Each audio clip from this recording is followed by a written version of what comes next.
الحمدللہ رب العالمین والصلاة والسلام علی سید المرسلین اما بعد فاعوذ باللہ من الشیطان الرجیم بسم اللہ الرحمن الرحیم وَسَيُجَنَّبُهَا الْأَتْقَى الَّذِي يُؤْتِي مَالَهُ يَتَزَكَّى وَمَا لِأَحَدٍ عِندَهُ مِن نِعْمَةٍ تُجْزَى إِلَّا ابْتِغَاءَ وَجْهِ رَبِّهِ الْأَعْلَى وَلَسَوْفَ يَرْضَى قال الله تبارك وتعالى عز وجل في شان حبيبه الكريم الأمين إن الله وملائكته يصلون على النبي يا أيها الذين آمنوا صلوا عليه وسلموا تسليما دروشی پڑھی اللہم صلی علی سیدنا و مولانا محمد معدن الجود والکرم وآلہ وبارک وسلم صلاة و سلام علیکہ یا سیدی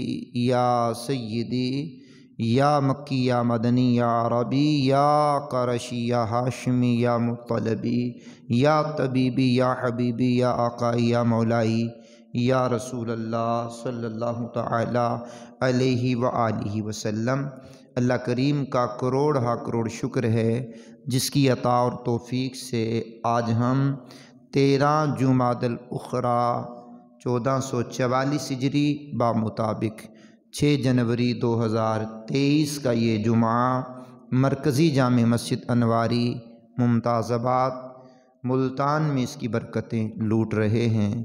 آج ہماری گفتگو کا موضوع ہے شان صدیق اکبر بازبان اہل بیت یا اہل بیت اطہار کے اماموں کی زبان سے نکلے ہوئے کلمات، یہ ہماری گفتگو کا موضوع آج رہے گا۔ سورۃ اللیل کی آخری 5 آیات میں نے پڑھی ہیں جس کا ترجمہ سماعت کر لیجئے۔ ارشاد فرمایا اور ان قریب سب سے بڑے پرہیزگار کو اس آگ سے دور رکھا جائے گا جو اپنا مال دیتا ہے تاکہ اسے پاکیزگی ملے اور کسی کا اس پر کچھ احسان نہیں جس کا بدلہ دیا جانا ہو، صرف اپنے رب سے بلند شان والے رب کی رضا تلاش کرنے کے لیے، بے شک قریب ہے کہ وہ خوش ہو جائے گا۔ یہ سورۃ اللیل کی آخری 5 آیات کا خلاصہ بیان میں نے کیا ہے۔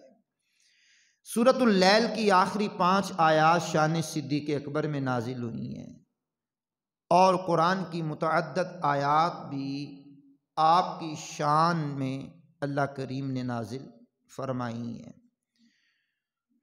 ان میں سے یہ 5 آیات میں نے آپ کے سامنے رکھی ہیں۔ اب آپ سماعت کریں گے تو میں آپ کے سامنے مصطفیٰ کریم صلی اللہ تعالیٰ علیہ وسلم کے اس پیارے صحابی حضرت سیدنا ابو بکر صدیق جو حضور نبی کریم رؤوف الرحیم صلی اللہ تعالیٰ علیہ وسلم کے یار غار اور مزار ہیں، رفیق حوض اور جنت ہیں، اور حضور کے محب بھی ہیں اور محبوب بھی ہیں، خلیفہ اول بلا فصل بھی ہیں، سیدنا صدیق اکبر رضی اللہ تعالی عنہ۔ حضور کا قرب ان کو جتنا نصیب ہوا ہے تمام صحابہ میں سے کسی کو وہ مرتبہ نہیں ملا۔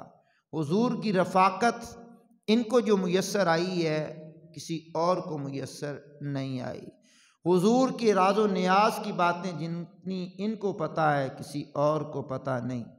غار ثور کے اندر جو راتیں اور دن گزارے ہیں تنہا مصطفیٰ کریم اور ساتھ ابو بکر صدیق، ان راز و نیاز کی باتوں کو شاید کوئی جانتا ہو کہ جو وہ راز و نیاز کی محب اور محبوب کے درمیان باتیں ہوئی ہیں۔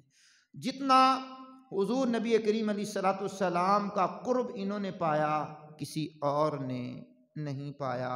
بہرحال یہ ایک الگ سے ٹاپک ہے، اور ہم ائمہ اہل بیت کے اماموں کے اقوال اور رسول اللہ کی احادیث جو ان سے مرویات ہیں اس حوالے سے صدیق اکبر کی شان بیان کرنے کی کوشش کرنے لگا ہوں۔ حضور نبی کریم صلی اللہ تعالیٰ علیہ وسلم کے یہ پیارے صحابی جن کے بارے میں امام اہل سنت اعلیٰ حضرت عظیم البرکت عظیم المرتبت الشاہ امام محمد رضا خان نے اپنی شورائے آفاق نعتیہ دیوان ہدایت بخشش میں یہ کلام کیا، کاش یہ کلام بھی نعت خوانوں کو یاد ہو اور اس ماہ کے اندر یہ کلام سلام جمعہ میں پڑھا کریں۔ حضور کے اس پیارے صحابی پر سلام پڑھنے کا انداز امام اہل سنت کا کیا ہے؟ کا سایہ مصطفیٰ مایہ اصطفیٰ عز و ناز خلافت پہ لاکھوں سلام، یعنی اس افضل الخلق بعد الرسل ثانی اثنین ہجرت پہ لاکھوں سلام، اصدق الصادقین سید المتقین چشم و گوش وزارت پہ لاکھوں سلام۔ اب اس کی شرح جو ہے مختصر انداز میں سنیے۔ سایہ مصطفیٰ یعنی مصطفیٰ کریم کے ساتھ ابو بکر صدیق سائے کی طرح رہا کرتے تھے۔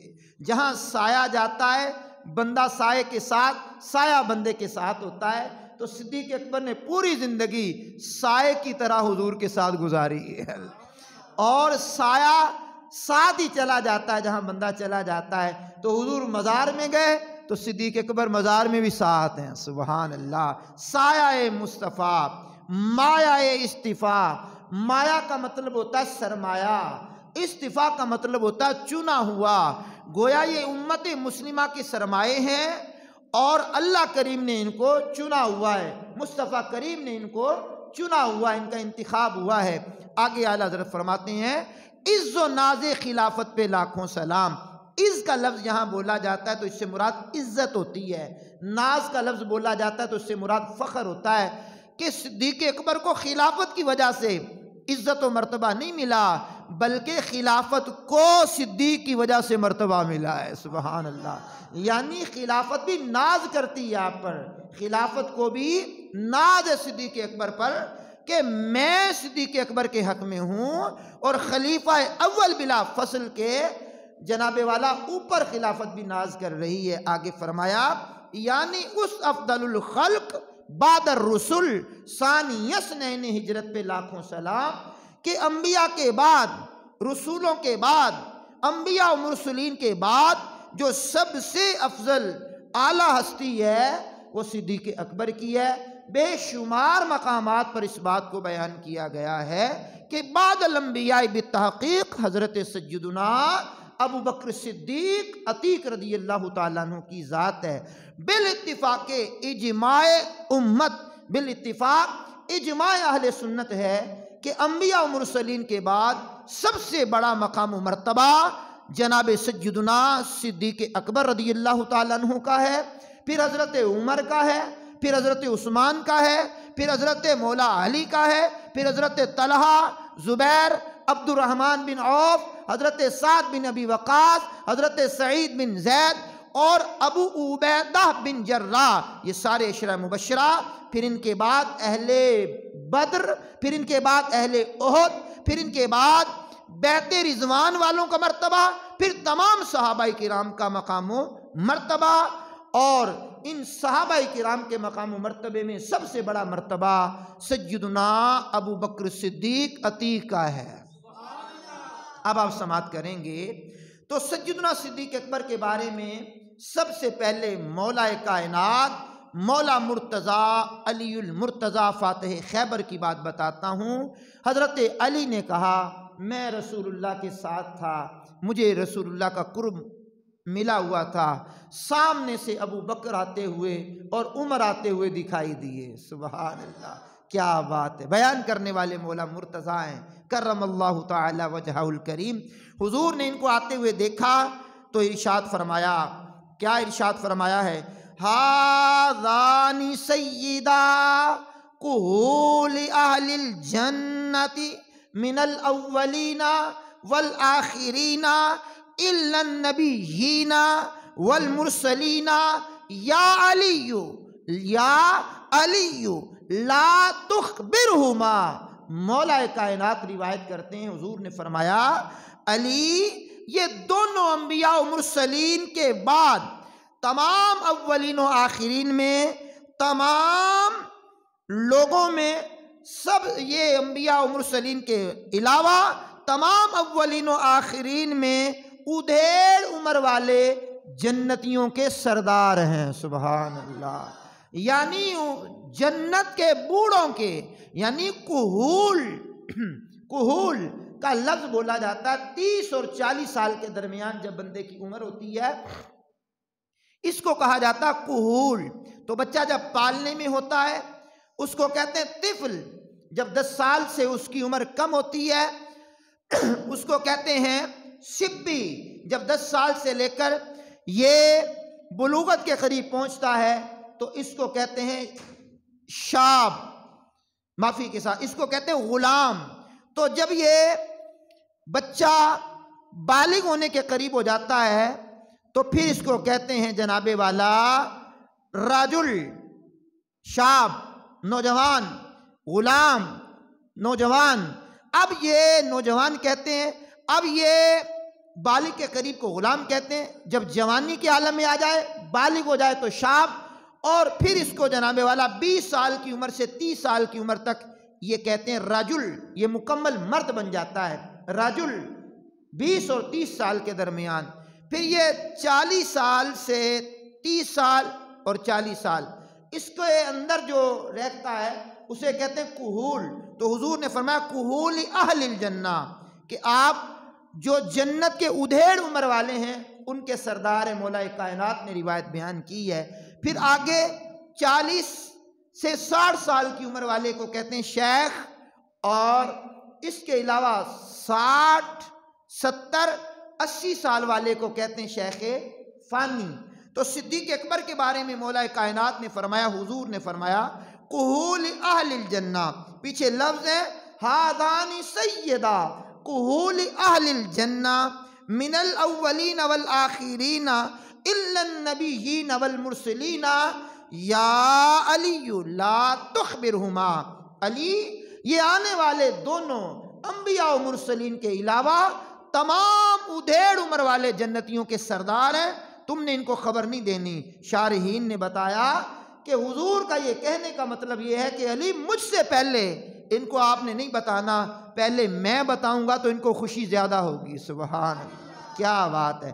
اب وہ جو حدیث ہے کہ امام حسن اور امام حسین تمام جنتی نوجوانوں کے سردار ہیں، بالکل ٹھیک ہے، وہ حدیث بھی ٹھیک ہے اور یہ حدیث بھی ٹھیک ہے، وہ بھی رسول اللہ کا فرمان ہے اور یہ بھی رسول اللہ کا فرمان ہے۔ دیکھیے بندے کو ڈنڈی نہیں مارنی چاہیے، اس حدیث کو بھی ہم مانتے ہیں، اس حدیث کو بھی مانتے ہیں، وہ بھی رسول اللہ کا فرمان ہے، یہ بھی رسول اللہ کا فرمان ہے، بلکہ یہ رسول اللہ کا فرمان مولا علی سے مروی ہے۔ کیا بات ہے۔ اب سنیے مولا کائنات سے ایک اور روایت سنیے اسی قسم کی۔ اب یہ جو حدیث میں نے بیان کی ہے، اس حدیث کو امام ابو عیسیٰ ترمذی رحمۃ اللہ تعالیٰ علیہ نے جامع ترمذی میں لکھا ہے اس حدیث کو، اور اس حدیث کا جو نمبر ہے جدید نمبرنگ کے اعتبار سے 3665 نمبر ہے۔ اب جو حدیث پڑھنے لگا ہوں وہ امام بخاری علیہ رحمہ نے وہ حدیث لکھی ہے اور کمال کی حدیث لکھی ہے۔ اس کے راوی بھی مولا المسلمین، خلیفۃ المسلمین، خلیفہ چہارم، مولا کائنات مولا علی مرتضیٰ کرم اللہ تعالی وجہہ الکریم ہے۔ ان کے ایک بیٹے ہیں محمد بن حنفیہ۔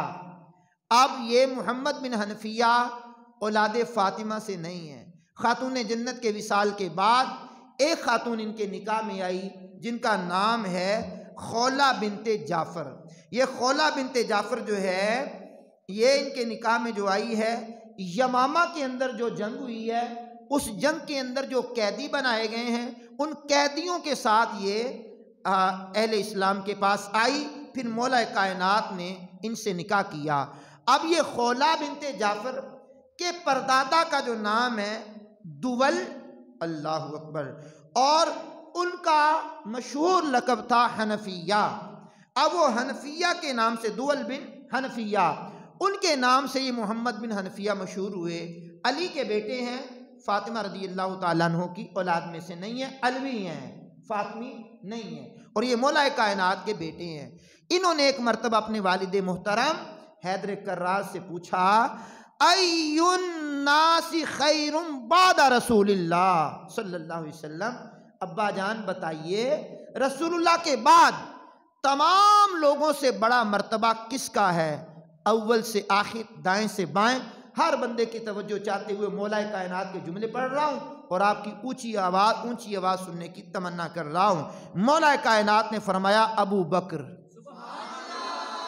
کیا بات ہے جناب! مولا کائنات نے رسول اللہ کے بعد سب سے افضل و اعلیٰ جناب سیدنا صدیق اکبر کو بیان کیا۔ پھر بیٹے نے پوچھا ابا جان ان کے بعد کس کا مرتبہ ہے؟ فرمایا ثم عمر، پھر عمر کا مرتبہ ہے۔ اب یہ بیٹے محمد بن حنفیہ کہتے ہیں مجھے خطرہ لاحق ہوا کہ اب عثمان کا نام لیں گے، تو میں نے کہا اس کے بعد آپ کا مقام و مرتبہ ہے؟ امام بخاری نے حدیث لکھی، فرمایا ما انا الا رجل من المسلمین، میں تو ایک عام مسلمان ہوں۔ عجز کے طور پر فرمایا کہ میں تو ایک عام مسلمان ہوں۔ گویا مولا علی پوری کائنات عالم میں انبیاء کے بعد، رسول اللہ کے بعد افضل ترین ہستی جس کو مانتے تھے وہ صدیق اکبر ہیں۔ تو مولا علی کو بھی ماننا چاہیے، ضرور مانو، مولا علی کو بھی مانو، اللہ کا واسطہ مولا علی کی بھی مانو۔ ماں باپ کو ماننا اور ہے، ماں باپ کی ماننا اور ہے، پیر کو ماننا اور ہے، پیر کی ماننا اور ہے، اللہ کو ماننا اور ہے، اللہ کی ماننا اور ہے۔ ہم اللہ کو ایک مانتے ہیں لیکن اللہ کی ایک نہیں مانتے۔ تو مولا علی کو بھی مانو جناب، کس نے کہا نہ مانو؟ وہ ہمارے دل و جان میں بسے ہوئے ہیں، ان کا مقام و مرتبہ جو اللہ نے ان کو دیا ہے وہ کمال کا مقام و مرتبہ دیا۔ لیکن خلیفہ چہاروں میں پوری امت میں بالاتفاق رائے افضل جو ہستی ہے وہ صدیق اکبر کی ہے۔ ذرا اونچی آواز میں سبحان اللہ سبحان اللہ۔ دو حدیثیں ہو گئی جناب، یہ امام بخاری نے لکھی ہے، اور جو پہلے حدیث میں نے سنائی ہے وہ امام ترمذی علیہ رحمہ نے لکھی ہے۔ یہ دونوں حدیثیں صحیح ستہ میں ہیں۔ اب آئیے مولا کائنات سے مروی ایک اور حدیث سناتا ہوں۔ اس کو مسند احمد میں لکھا گیا ہے، حدیث کا نمبر ہے 602۔ امام احمد بن حنبل نے کہا مولا المسلمین، خلیفۃ المسلمین، خلیفہ چہارم سے یہ الفاظ بھی روایت کیے گئے ہیں، کیا ہذان سیدا کہول اہل الجنت وشبابها بعد النبیین والمرسلین او کما قال، فرمایا ابو بکر و عمر انبیاء و مرسلین کے بعد تمام جنتیوں کے سردار ہیں، چاہے وہ جوانی میں انتقال کر گئے چاہے وہ بڑھاپے میں انتقال کر گئے۔ اب جناب والا یہ حدیث پاک اور وہ دو حدیثیں، اب ان کو سننے کے بعد اب میں بات کر رہا ہوں مولا کائنات کے بیٹے امام حسین کے بیٹے امام زین العابدین کی۔ امام زین العابدین بھی ائمہ اہل بیت میں سے ایک اہم ترین فرد ہیں، اور سلسلہ حسینی، اولاد حسینی کی بقا، اولاد حسینی کا سلسلہ اسی شہزادہ امام زین العابدین سے چلا ہے۔ امام زین العابدین کی بارگاہ میں کسی شخص نے آ کر کہا مسند احمد کی یہ حدیث ہے، اور حدیث کا نمبر ہے 16709، اور امام زین العابدین کی بارگاہ میں آ کر کسی نے پوچھا، کیا سوال کیا؟ کمال کا سوال کیا، ما کان منزلتی ابی بکر و عمر من النبیین صلی اللہ علیہ وسلم، اے امام زین العابدین بتائیے کہ نبی کی بارگاہ میں ابو بکر اور عمر کا کیا مرتبہ ہے، کیا مقام ہے؟ اب امام زین العابدین نے لفظ تو مختصر بولے لیکن جامعیت اتنی ہے کہ ساری زندگی بندہ اس پر ذہن کھپاتا رہے تو اس کی جامعیت کی تہ میں شاید نہ اترے، اور ایسا خوبصورت جواب نہ کسی سے بن پڑے جو امام زین العابدین نے دیا۔ لفظ مختصر ہیں، لفظ کیا ہیں؟ کمنزلتہ ما کمنزلتہ مساء، کہا تم یہ پوچھنا چاہتے ہو کہ نبی کی بارگاہ میں ابو بکر اور عمر کا کیا مقام ہے؟ ابھی اسی وقت چلے جاؤ، سنہری جالیوں کے سامنے جا کے کھڑے ہو جاؤ، جو آج مقام و مرتبہ ہے پہلے بھی یہی ہے۔ کیا بات ہے! یعنی آج وہ حضور کے قرب میں ہیں، حضور کے پہلو میں ہیں، حضور کے ساتھ آرام فرما ہیں۔ تو اب اس ایک جملے کے اندر امام زین العابدین نے کتنی حدیثوں کا خلاصہ بیان کیا؟ اب غور کریں گے تو امام زین العابدین نے کئی حدیثوں کا خلاصہ بیان کر دیا، جس میں حضور نے فرمایا میں اور میرا ابو بکر اور عمر، میں اور میرا ابو بکر اور عمر، میں اور ابو بکر اور عمر، میں ابو بکر اور عمر جا رہے تھے، آ رہے تھے، بیٹھے ہیں، اور یہ پیچھے میں نے روایت سنائی آ رہے ہیں ابو بکر اور عمر، علی کو حضور نے بیان کیا۔ تو یہ زندگی میں بھی ساتھ ساتھ رہے ہیں اور قبر میں بھی حضور کے ساتھ ہیں۔ بریلی کے امام نے کیا خوبصورت تخیل بیان کیا، کہا محبوب رب عرش ہے اس سبز قبہ میں، پہلو میں جلوہ گاہ عتیق و عمر کی ہے۔ اللہ اکبر۔ سعدین کا قران ہے پہلو ماہ میں، جھرمٹ کیے ہیں تارے تجلی قمر کی ہے۔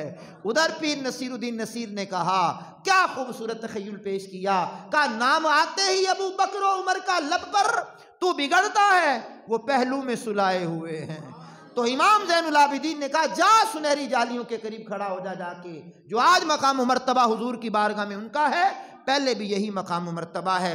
اب یہ امام زین العابدین کے بیٹے ہیں امام محمد باقر، یہ بھی اہل بیت کے امام ہیں، علی پاک بھی اہل بیت کے امام، امام زین العابدین بھی اہل بیت کے امام، اور امام محمد باقر بھی اہل بیت کے امام ہیں۔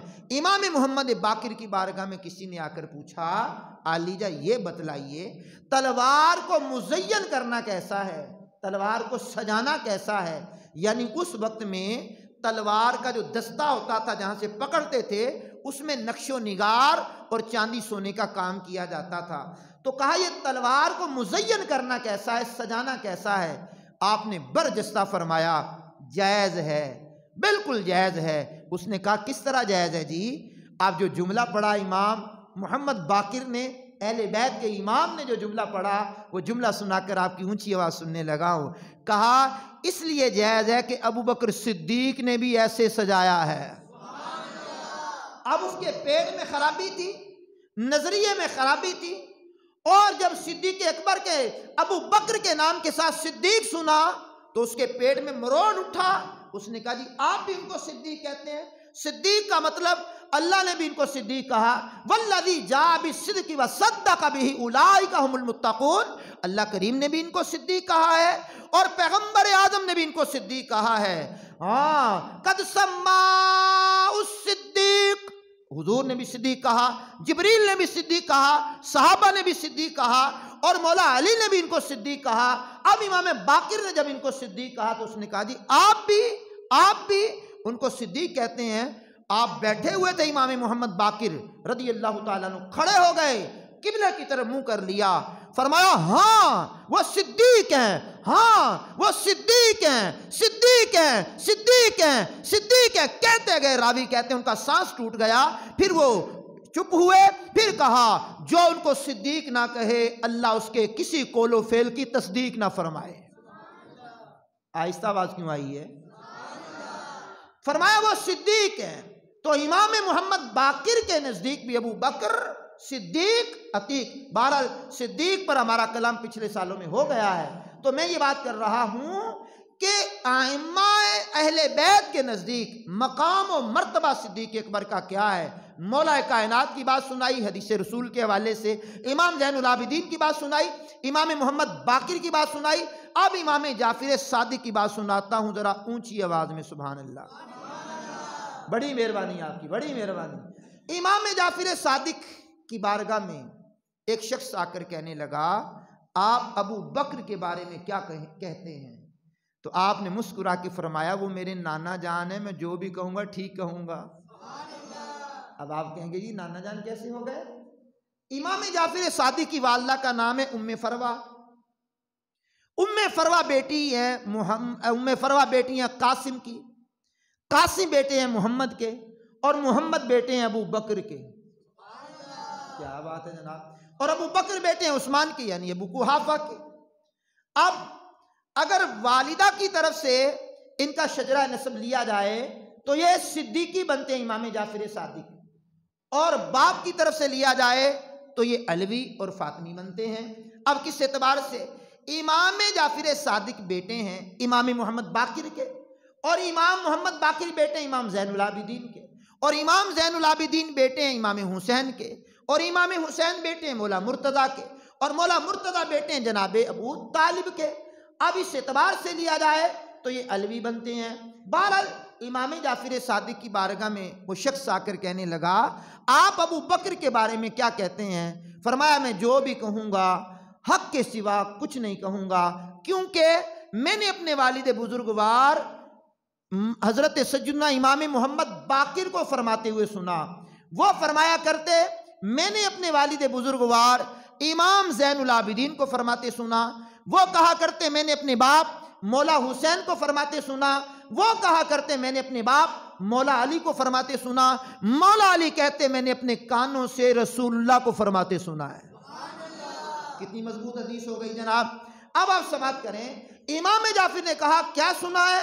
کہ حضور نبی کریم علیہ السلام نے ارشاد فرمایا ہے، حضور نبی کریم علیہ السلام نے ارشاد فرمایا ہے کیا کہ انبیاء و مرسلین کے بعد، انبیاء و مرسلین کے بعد کوئی شخص ایسا نہیں جس پر سورج نکلا ہو اور سورج غروب ہوا ہو اور وہ میرے صدیق سے بہتر ہو۔ گویا امام جعفر صادق صدیق اکبر کو افضل مانتے ہیں، امام محمد باقر صدیق اکبر کو افضل مانتے ہیں، امام زین العابدین صدیق اکبر کو افضل مانتے ہیں، مولا حسین صدیق اکبر کو افضل مانتے ہیں، مولا علی صدیق اکبر کو افضل مانتے ہیں۔ کیوں نہ مانے؟ رسول اللہ نے انہیں افضل بنایا ہے۔ اللہ اکبر، اللہ نے انہیں افضل بنایا ہے، رسول اللہ نے ان کو مقام و مرتبہ عطا فرمایا ہے۔ تو بعد الانبیاء بالتحقیق افضل البشر بعد الانبیاء بالتحقیق حضرت سیدنا ابو بکر صدیق عتیق کا مقام و مرتبہ ہے۔ آپ نے سماعت کر لیا۔ اب آئیے ذرا صدیق اکبر رضی اللہ تعالی عنہ کے حوالے سے اللہ نے چاہا تو آئندہ جو جمعہ ہوگا وہ بھی انہی کے شان میں ہی ہم بیان کریں گے، بلکہ اللہ نے چاہا تو اس کا جو موضوع رکھنے کا ارادہ ہے وہ یہ ہے کہ بوقت وصال جو مولا مرتضیٰ رضی اللہ تعالیٰ عنہ نے خطبہ پڑھا تھا صدیق اکبر کی شان میں، شارحین نے بڑے طویل انداز میں اس خطبے کو لکھا ہے کہ وصال صدیق پر مولا علی کا خطبہ۔ کیا بات ہے! تو یاروں کے نام کے خطبے پڑھے جاتے ہیں جناب، غیروں کے نام کے خطبے نہیں پڑھے جاتے۔ وہ ایک طویل موضوع ہے، انشاءاللہ اللہ نے چاہا تو اس کو میں بیان کرنے کی کوشش کروں گا۔ تو آئندہ جمعہ بھی انشاءاللہ الکریم جو ہوگا وہ 20 جمادی الاخری کا ہوگا، اور 21 کا دن گزار کر 22 کی جو رات آتی ہے وہ وصال صدیق اکبر کی رات ہے۔ 21 اور 22 کی درمیانی شب میں 13 ہجری کو جمادی الاخری کی 22ویں شب کو آپ کا وصال پرملال ہوا، اور 2 سال 7 ماہ مسند خلافت پر براجمان رہے۔ پھر اللہ رب العالمین کے ہاں انہوں نے کوچ فرمایا اور محبوب کے پہلو میں یہ دفن ہوئے ہیں۔ اللہ اس خلیفہ اول بلا فصل کی محبت کو ہمارے دلوں میں مزین کرے، جانگزی کرے، اور ساری زندگی مذہب مہذب اہل سنت و جماعت کے نظریے کے مطابق قرآن و حدیث پر عمل کرتے ہوئے ہماری زندگی کے شب و روز گزر جائیں۔ جب گزر جائیں تو خاتمہ بالخیر ہو جائے۔ وآخر دعوانا ان الحمد للہ رب العالمین۔